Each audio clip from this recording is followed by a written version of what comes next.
లక్ష్మీదేవి ఈయన కేసు చూస్తుంది, ఈయన లక్ష్మీదేవి కేసు చూస్తాడు. కనకధారాస్తవంలో 6-7 శ్లోకాల్లో వర్ణిస్తారు శంకరాచార్య స్వామి ఆ ఇరువురు యొక్క చూపులని. వాళ్ళిద్దరి చూపుల నుంచే ఈ ప్రపంచం ఏర్పడింది. ఆ విషయాన్ని బమ్మెరపోతన గారు భాగవతం ప్రారంభ పద్యంలో చెప్పారు. శ్రీకైవల్య పదంబు చేరుటకునై చింతించదన్ లోకరక్షైకారంభకు భక్తపాలన కళా సంరంభకున్ దానవోద్రేక స్తంభకు కేళిలోల విలస దృగ్జాల సంభూత నానా కంజాత భవండ కుంభకు మహానందాంగనాడింభకున్. కేళిలోల విలస దృగ్జాల సంభూత నానా కంజాత భవాండ కుంభకు. ఇక్కడ సభకి అందరికంటే ముందుగా దోమలు వచ్చాయి, కింద మమ్మల్ని చాలా ఇబ్బంది పడుతున్నాయి. కార్యకర్తలు చూసుకోండి. నా ప్రసంగం అంత బాగుంది, మనుషులకే కాదు దోమలకు కూడా నచ్చుతోంది. వదిలిపెట్టలే, కాళ్ళు పట్టుకు లాగుతున్నాయి. ఇక్కడ ఏదో టార్టాయిజో తాబేలో ఉంటుంది, అదొకటి పెడితే నా ప్రాణానికి మిగిలిన ప్రసంగం నడుస్తుంది. లక్ష్మీ సవిభ్రమాలోక శుభ్రూ విభ్రమ చక్షుషే చక్షుషే సర్వలోకానాం వెంకటేశాయ మంగళం. సరదాగా లక్ష్మీదేవి కేసి వెంకటేశ్వర స్వామి ఒక్క చూపు చూశాట. అలాగా ఆవిడ కూడా ఒక్కసారి చూసిందిట. ఆయన ప్రేమగా చూశాట లక్ష్మీదేవి కేసి. ఆవిడ ప్రేమగా చూడలేదట.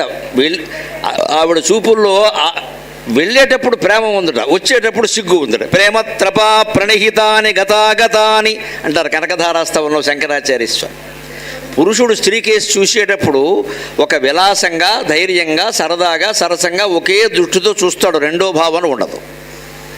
కానీ స్త్రీ పురుషుడి కేసు చూసేటప్పుడు ప్రేమ ఉంటుంది, దాంతోపాటు సిగ్గు కూడా ఉంటుంది. ఉండేది, ఇప్పుడు ఉందో లేదో అనుమానమే, అన్నీ ఉండేదే వన్స్ అపాన్ ఏ టైం అంతే. స్త్రీ చూపులో ఎప్పుడు మాటలో, చూపులో, వేషధారణలో అన్నింటిలోనూ సిగ్గు అనేది ఉండాలని. పురుషుడికి ఉండద్దని కాదండి, స్త్రీకి అది బాగా ప్రధానం. పురుషుడికి ఒక రకం అంతే. పురుషుడు గాంభీర్యం, స్త్రీ లాలిత్యం లెక్క. పురుషుడు గాంభీర్యం, పురుషుడు గంభీరంగా ఉంటాడు, స్త్రీ లలితంగా ఉంటుంది. అందుకే పూర్వకాలంలో ఈ సంస్కృత విద్య, శ్లోకాలు, ఇవన్నీ, ఈ పాండిత్యాలు ఇవన్నీ పురుషులకు నేర్పేవారు. సంగీతము, పాటలు స్త్రీలకు నేర్పేవారు. పురుషులు పాడొద్దని కాదు, స్త్రీలేమో శ్లోకాలు చదవద్దని కాదు. ప్రధానంగా పురుషుని యొక్క కంఠం శ్లోకాలు చదవడానికి వీలుగా గంభీరంగా ఉంటుంది. స్త్రీ యొక్క కంఠం సంగీతం పాడడానికి వీలుగా లలితంగా ఉంటుంది. ఆ తేడాయే ఇక్కడ ఉంది. అందుకని ఇప్పుడు ఏం చేస్తుంది, ప్రేమగా చూస్తుంది. కానీ వెంటనే అనుకుంటుంది, ఆయన చూస్తున్నాడు కదా, తెలిసిపోయింది. ఆయన ఏమనుకుంటాడు, నువ్వు ఇందాక నుంచి చూస్తున్నావు అంటాడు ఆయన. ఆ మాట స్త్రీకి కొంచెం ఇబ్బందిగా ఉంది. ఇందాక నుంచి చూస్తున్నావు అంటే నాకే అంత కాంక్ష ఉందా, మీకు లేదా? అందుకని వెంటనే ఎలా ఆవిడ పాపం ప్రేమతో చూసి ఆయన చూస్తున్నాడని తెలియగానే మరలించుకుంటుంది ఆ చూపుని. అందుకే శంకరాచార్య స్వామి ప్రేమ త్రపా ప్రణిహితాని గతాగతాని. స్వామివారి మీద ప్రసరించినప్పుడు ఆవిడ చూపులో ప్రేమ ఉందట. మళ్ళీ ఆవిడ వెనక్కి మరలించుకుంటుంది. నేను చూస్తున్నట్టుగా ఆయనకి తెలియకూడదు, అమ్మో లోకిపోతాం, ఆయనే చూడాలి నాకేసి, నేను చూస్తున్నట్టుగా తెలియకూడదు, తెలిస్తే లోకిపోతాం అని వెంటనే మరలించుకుందిట. అందుకని అమ్మవారి యొక్క చూపులు అలా ఉంటాయి. లక్ష్మీ సవిభ్రమాలోక శుభ్రూ విభ్రమ చక్షుషి. ఆవిడ విభ్రమాలోకం. లక్ష్మీదేవి ఎందుకు చూస్తుందో తెలుసునండి వెంకటేశ్వర స్వామి కేసి. స్త్రీ ప్రకృతి స్వరూపిణి, ప్రకృతికి వృద్ధి చెందాలనే కాంక్ష ఉంటుంది. పురుషుడు పరమాత్మ స్వరూపుడు, పరమాత్మకి ఎంతసేపు నివృత్తి లాగేస్తూ ఉంటాడు వెనక్కి. వద్దో వద్దో వద్దో, ప్రకృతి ఎంతసేపు ఇంకా వికసిద్దాం, చిగురేద్దాం, మొలకేద్దాం, పిలకేద్దాం, మొక్క అవుదాం, కొమ్మ అవుదాం, రెమ్మ అవుదాం, చిగురు, ఆకు, పిందె, కాయ, పండు, ఇది ప్రకృతి లక్షణం. పెరగడం ప్రకృతి లక్షణం, వెనక్కి నివృత్తి పరమాత్మ లక్షణం. అందుకని స్త్రీ పురుషుల మధ్యలో భేదం కూడా ఇది ఎందుకు ఉంటుంది అంటే, సాధారణంగా ఒక దశలో మగాడికి విరక్తి వచ్చేస్తుంది, డబ్బు మీద కానీ పదవుల మీద కానీ వస్తుందండి. దాని గురించి కాదు, అంత ఆసక్తి చూపించరు. ఇంట్లో ఉండడానికి కూడా ఎక్కువ ఉండడానికి, పైకి బయటికి ఎందుకు ఊరికే ఆదివారం ఇంట్లో పడుకోక అంటాడు. స్త్రీ అలా కాదు, ఆదివారమైనా బయటకు వెళ్ళకపోతే ఎప్పుడు అంటారు. ఏమీ లేకుండా పనిగట్టుకుని షాపింగ్కి వెళ్ళే మహానుభావు రాళ్ళు కూడా ఉన్నారు. పనిగట్టుకుని రాళ్లే, ఇంటికి వచ్చాక రాళ్లే మిగిలేది. ఎందుకు వెళ్ళావు షాపింగ్ అంటే, ఏం తోచకపోతే షాపింగ్ కడతావా? తోచకపోతే ఓ పుస్తకం చదువుకో, టీవీ చూసుకో, లేదా పడుకో. తోచకపోతే షాపింగ్ వెళ్ళి అప్పుడు తోచిందా ఓ 25,000 అయిపోయాక. ఈ కాంక్ష ఎలా ఉంటుందో గమనించండి దయచేసి. ఇది ప్రకృతి తత్వం. స్త్రీ అంటే ప్రకృతి, సరిగ్గా ప్రకృతిలో 3 గుణాలు ఉంటాయి: సత్వగుణం, రజోగుణం, తమోగుణం. స్త్రీ అక్షరం మీరు గమనించండి, సకారం సత్వగుణం, తావత్తు తమోగుణం, కింద రావత్తు రజోగుణం. స్త్రీ, తెలుగు భాష అంత గొప్పది, స్త్రీ అంటే అంత గొప్పది.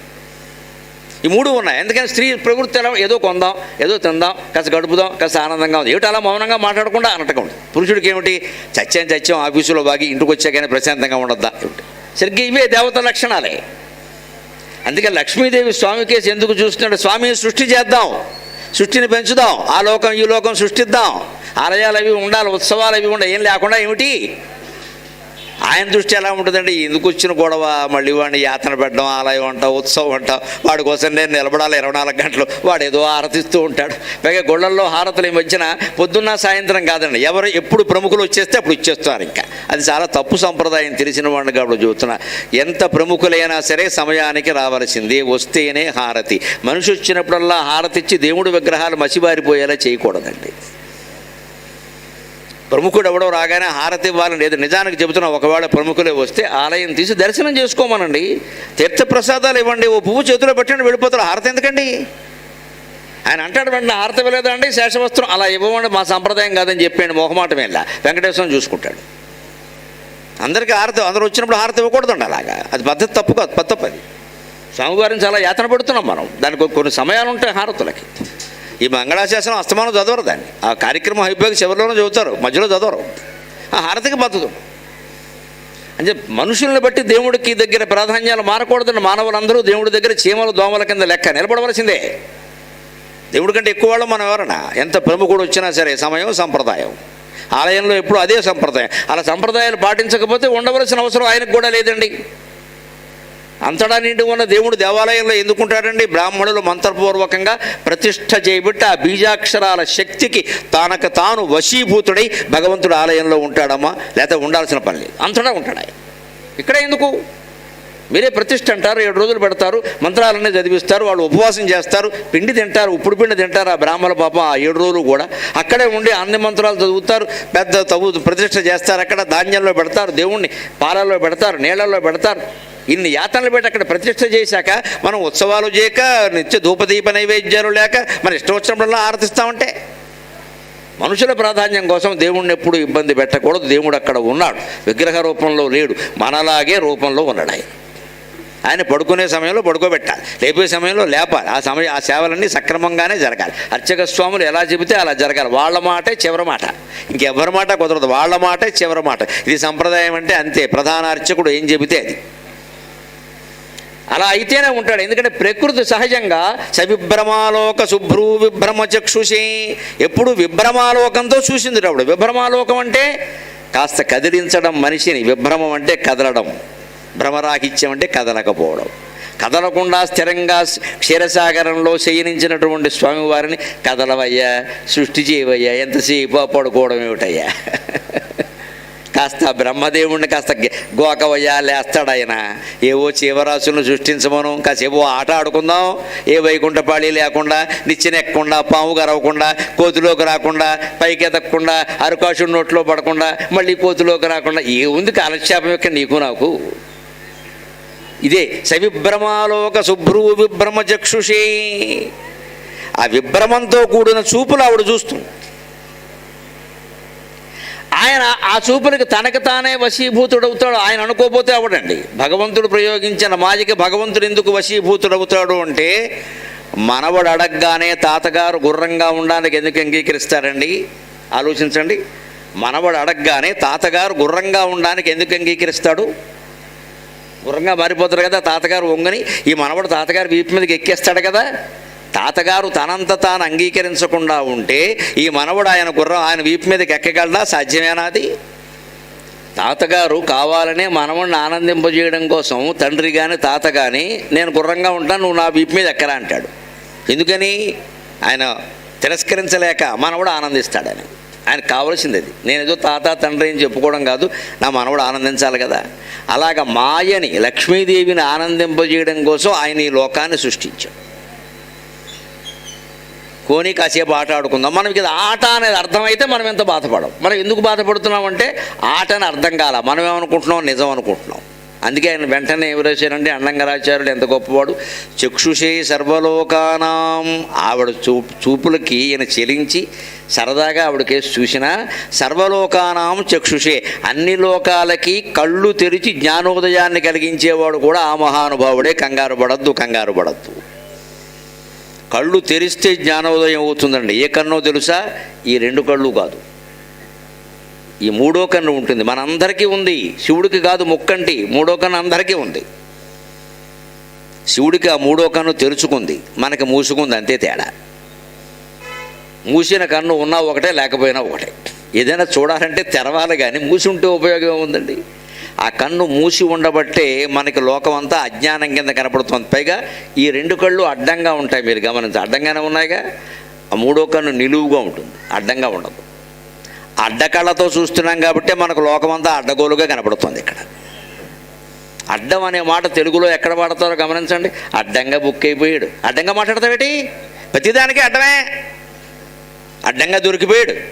అడ్డం అనే దాన్ని మనం వ్యతిరేక అర్థంలో వాడుతున్నాం, గమనించండి. అంచేత మనం అడ్డకళ్ళతో చూస్తున్నాం కాబట్టి లోకం మనకి వ్యతిరేకంగానే కనపడుతుంది. లోకంలో కనిపించేదంతా తప్పే.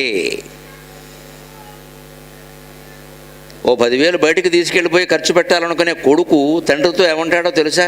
నాన్న, నేను వెంకటేశ్వర గుళ్ళో 10,000 వేద్దామని మొక్కున్నా అంటాడు. ఈ తండ్రి మా వాడికి ఏమిటో మొదటి నుంచి భక్తి అండి. అడ్డంగా బుక్ అయిపోయాడు ఆయన. ఇదే మాయా. మొదటి నుంచి భక్తి అండి. వేసుకోరా, 10 కాకపోతే 20 వేసుకో, పర్లేదు. వీడు ఏం వేసుకుంటాడో తెలుసు. వాడు ఫ్రెండ్స్ 4 తీసుకుని హోటల్కి ఎడతాడు. తండ్రికి ఏం చెబుతాడు? గుళ్ళో వేస్తానని చెబుతాడు. లేకపోతే దాన ధర్మం, ఆయనకి ఏది ఇష్టమో అది చెబుతాడు. ఆయనకి ఏది ఇష్టమో అది. అందరికీ ఒక మాట ఉండదండి. ఆయనకి తండ్రికి ఏదో సైన్యంలో పనిచేసాడు అనుకోండి, ఆయన ఏదో సైన్యం కోసం చేస్తున్నాను అంటాడు, ట్రైనింగ్ అంటాడు. లేకపోతే నాకు మళ్ళీ ఏదో కవో పండితులు అనుకోండి, నేను పుస్తకాలు కొనుక్కుంటానంటాడు. నేను సంతోషిస్తాను కదా. లేదు దాన ధర్మాలు చేసే తండ్రి అనుకోండి, నేను దాన ధర్మాలు చేస్తానంటాడు. కొంచెం జాలిగుండ కలిగిన అనుకోండి, మన ఇంట్లో పనిచేస్తున్నాడే, వాళ్ళ ఇంట్లో ఆపదొచ్చింది ఇవ్వాలంటాడు. ఎలా ఉంటే అలా నొక్కేస్తాడు. ఈ తండ్రి ఎక్కడ మాయలో పడుతున్నాడు? తల్లేనా కొడుకుని అడ్డకాళ్ళతో చూస్తున్నాడమ్మా, నిలువు గంటతో చూడడంలా. వాడు చెప్పింది నమ్మేశాడు. ఇక నమ్మేసి ఏమంటాడు? హాల్లో ఎవడో ఉంటాడు, ఈయన ఫ్రెండ్ అంటాడు, మా వాడికి మొదటి నుంచేనండి భక్తి ఎక్కువ. నీకు మూర్ఖత్వం ఎక్కువ. వాడికి ఏది ఎక్కువ ఆ పక్క ఆయన వినేవాడికి కూడా తెలుసు. వాడు నవ్వుతాడు, వీడు ఏం చేస్తున్నాడు వీడికి తెలియదని. ఎందుకంటే అక్కడి నుంచి అపార్ట్మెంట్ మెట్లు దిగాక కిందకి వెళ్ళి ఎవరితో మాట్లాడాడో ఆయనకు తెలుసు. మరి ఆయన వచ్చేటప్పుడు చూశాడు. ఈ తండ్రికి తెలియదు ఆ విషయం. ఇదే అడ్డంగా అంటే. మనం అడ్డకళ్ళతో చూసినంతకాలం ప్రపంచం అడ్డంగానే కనపడితే మనకి ఇంకో దారి లేదు. అంచేత నిలువు కన్ను తెలుసుకునేందుకు మనం ప్రయత్నం చేయాలి. ఆ ప్రయత్నం కోసమేనండి హిందూ సంప్రదాయంలో బొట్టు పెడతారమ్మా. ఖచ్చితంగా బొట్టు అంత గొప్పది. దయచేసి పిల్లలకి చిన్నప్పటి నుంచి ఎర్రటి కుంకుమ బొట్టు, ఎర్రటి తిలకం బొట్టు పెట్టే ప్రయత్నం చేయండి. బొట్టు పెట్టని వాడు నా దృష్టిలో గుళ్ళోకి రావడానికి అర్హుడు కాదు. నన్ను మన్నింతురుగాక ఇది పరమ సత్యం. బొట్టు పెట్టి తీరాలి. మీరు కుంకుమ బొట్టు పెడతారో, తిలకం బొట్టు పెడతారో, అడ్డబొట్టు పెడతారో, నిలువు బొట్టు పెడతారో, మీ కులాచార సంప్రదాయాలను బట్టి పెట్టండి, ఏం పర్వాలా, కానీ బొట్టు పెట్టి తీరాలి. బోసి మొహంతో రాకూడదండి అసలు. పిల్లలకి చిన్నప్పటి నుంచి నేర్పాలి. ఆ బొట్టు ఎందుకోసం అంటే, ఒకటి ముఖానికి అందం. ముందు భౌతికంగా మీరు ఆలోచించండి. ఏ పౌడర్ రాయకపోయినా సరే, ఏ లేపనాలు రాయకపోయినా సరే, ఉట్టినే సబ్బెట్టి మొహం కడుక్కుని ఒక బొట్టు ఎట్టుకోండి. ఎంత, నేను అంతకంటే ఏం చేయలేదమ్మా, బాగానే ఉన్నానని ఆవిడ అంటుంది. అందుకని నమ్ముతున్నాను. సరే నాకు పౌడర్ కూడా రాయను నేను. అందమా ఏమన్నా ఏముంది, ఏమి రాయి, ఊగే మొహం కడుగుతాం, ఒక్క బొట్టు పెడతాం. ఇది నాకు చిన్నప్పటి నుంచే మా అమ్మ నేర్పింది. పుట్టినప్పటి నుంచి, 2వ ఏట నుంచి. ఇంకా ముందే పెట్టుంటుంది ఆవిడ బొట్టు. అగరు బొట్టు పెడతారుగా. ఎప్పుడు బొట్టు తీయలేదు. తీస్తే కోప్పడేది, తీయకూడదు అబ్బాయి. అది ఎందుకోసం? ముందు అందం. ముఖానికి బొట్టెడితే చాలండి. బొట్టు అందమే, బొట్టు అందం అండి. అది మామూలు విషయం. అది కానీ అసలు వాస్తవం ఏమిటంటే, ఇక్కడ 3వ కన్ను ఉందే, అది తెరుచుకోవాలి. అందుకోసం ఈ బొట్టు. మనం పొద్దున్న స్నానం చేసి బొట్టు పెట్టుకున్నప్పుడల్లా నిన్న పెట్టాం, ఈవేళ పెట్టాం. నిన్న ఉన్న అజ్ఞానంలోనే ఈవేళ కూడా ఉన్న జ్ఞానోదయం కాలేదు, ఇంకా అది తెరుచుకోలేదు. ఎప్పుడు తెరుచుకుంటుంది అని ఆలోచిస్తూ ఉంటే 20 ఏళ్ళకి కాకపోయినా 60 ఏళ్ళకైనా తెరుచుకుంటుంది. అసలు ఆలోచన మానేసి ఇంకా బొట్టుని ఇటు జరిపి అటు జరిపి ఇంకా పైకి జరిపేసి కిందకి పెట్టేసి నేను 16 బొట్లు పెట్టా, 36 అవన్నీ డెకరేషన్కి పనికొస్తానైనా, వేరే ఏం పనికి. లేకపోతే అందరికంటే నేను భిన్నంగా ఉన్నానని చెప్పుకోవడానికి పనికొస్తాయి. వాడు పెట్టలేదు నేను పెట్టాను, వాడు 2 పెట్టాడు నేను 16 పెట్టా అని ఇతరుల నుంచి మనల్ని వేరు చేసుకోవడానికి మనకు వస్తాయి. కానీ బొట్టు సంస్కారం మనకేం రాలా. ఆ సంస్కారం వచ్చిందంటే జ్ఞానం కలగాలి. జ్ఞానం కలిగింది అంటే దుఃఖం ఉండదు, రాగద్వేషాలు పోవాలి, నిశ్చలంగా ఉండాలి. ఏ వ్యాఖ్యానం చేసినా అది అందరినీ సంతోషింపజేసేది ఉండాలి, సత్యమై ఉండాలి, ప్రియమై ఉండాలి. ఈ స్థితి రావాలి అంటే బొట్టు పెట్టాలి. దానికి ప్రాథమిక అభ్యాసం అది. అంత మాత్రం చేత వస్తుందని కాదు, కానీ ఆ ప్రయత్నం చేయాలిగా. అప్పుడు చక్షుషే సర్వలోకానాం, ఆయన సర్వలోకాలకి చక్షు ఎలా కాగలిగాడు? ఆయన 3వ కన్ను తెరుచుకుంది. శివుడికి ముక్కంటి అని అంటారు, వీరికి వెంకటేశ్వర స్వామికి అనరు, సరస్వతీదేవికి, అందరికీ ఉంటుంది. దేవుడు అంటే 3వ కన్ను లేకుండా 3వ కన్నే దేవుడు. ఆయనకి తెరుచుకుని ఉండడంలో వేరే విషయం. మన్మథ దహనం కోసం ఆయన తెరిచాడు, కామదహనం కోసం. ఆ ఘట్టం తర్వాత ఆయన ముక్కంటి అన్నారు. వీరికి అలాంటి దహనాలు చేయాల్సిన అవసరం రాలేదు, అందుకని వారు తెరవలేదు, కానీ తెరుచుకుంటారు. అది చక్షుషే సర్వలోకానాం. మనం మామూలు కళ్ళతో చూస్తే ఈ ప్రపంచం ఎప్పుడు మాయదారి ప్రపంచంలా కనపడుతుంది. 3వ కన్ను ఎప్పుడైతే తెరుచుకుంటుందో అప్పుడు ఇది జ్ఞానమయమైన స్వరూపంతో కనపడుతుంది. ఇంకా దేనికి మనం చెలించం, ఏ దుఃఖము మనస్సులో ఉండదు అసలు.